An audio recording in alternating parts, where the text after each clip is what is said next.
Although the notion of contradiction is not well developed here, it should be clear that it is crucial to the self-reflexive character of the critique.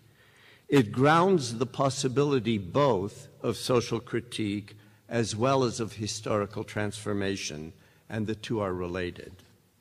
Its significance in Marx's work cannot adequately be grasped objectivistically in terms of the problematic of economic crises, or subjectivistically simply in terms of social antagonism.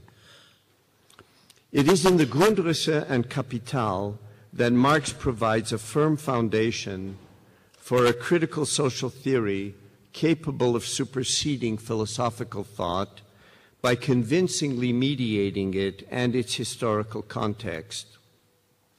He does so by developing a conception of historically specific social forms.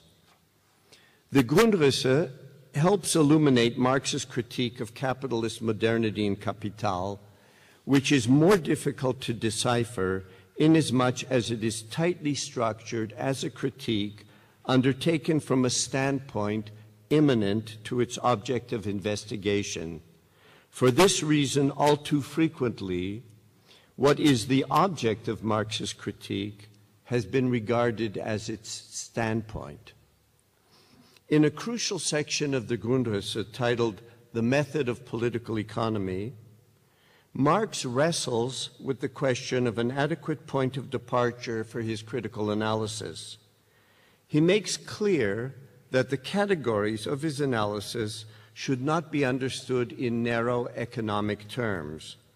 Rather, they express the forms of being, Daseinsformen, the determinations of existence, Existenzbestimmungen, of this specific society.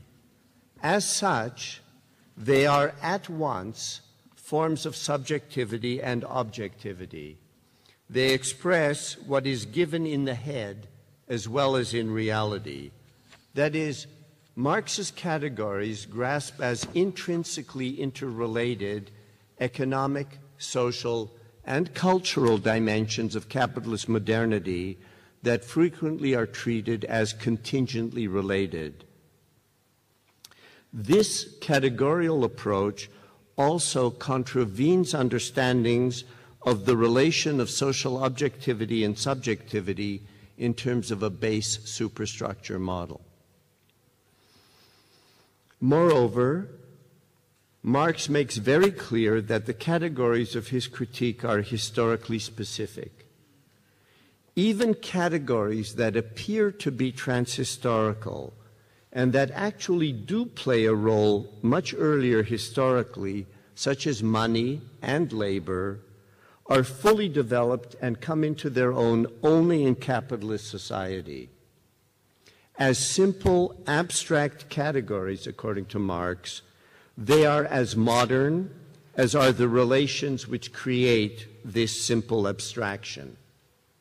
That is, the abstract character of such categories is rooted in the abstract form of the social relations of capitalism, and it is precisely because of this abstract form that what is specific to capitalist society can appear to be transhistorical.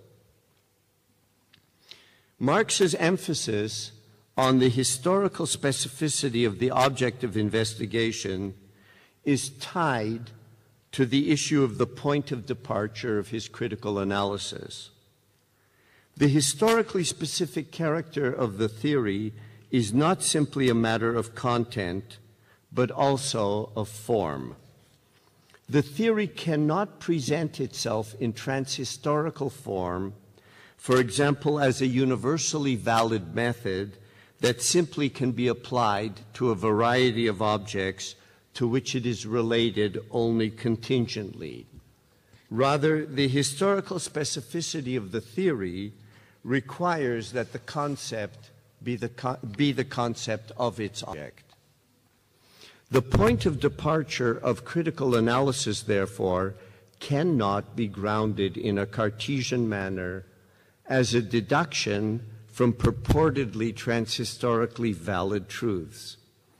Rather, the point of departure must be historically specific, the core of a historically determinate analysis of the historically specific formation that is its context.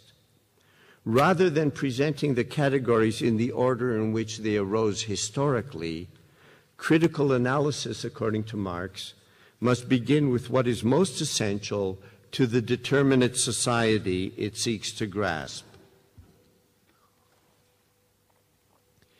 If Hegel, in the science of logic, was concerned with the problem of the point of departure for the exposition of a logic that doesn't presuppose a logic, that is, a grounding outside of that which it seeks to demonstrate, Marx was concerned with the problem of a historically specific point of departure for a rigorously immanent critical social theory, one that doesn't ground itself outside of its context. Such a point of departure can only be rendered plausible imminently by the course of its unfolding, whereby each successive unfolded moment retroactively justifies that which preceded it. And indeed, this is how Capital is structured. The categories of the beginning, for example, commodity, value, use value, abstract labor, concrete labor, are only really justified by the subsequent unfolding of the analysis. What appears to be their transhistorical grounding in the first chapter of Capital, in the form of a Cartesian deduction, should be understood within the framework of Marx's immanent mode of presentation. Understood in this way, what appears to be a transhistorical grounding of value is the way in which the subjective-objective forms present themselves.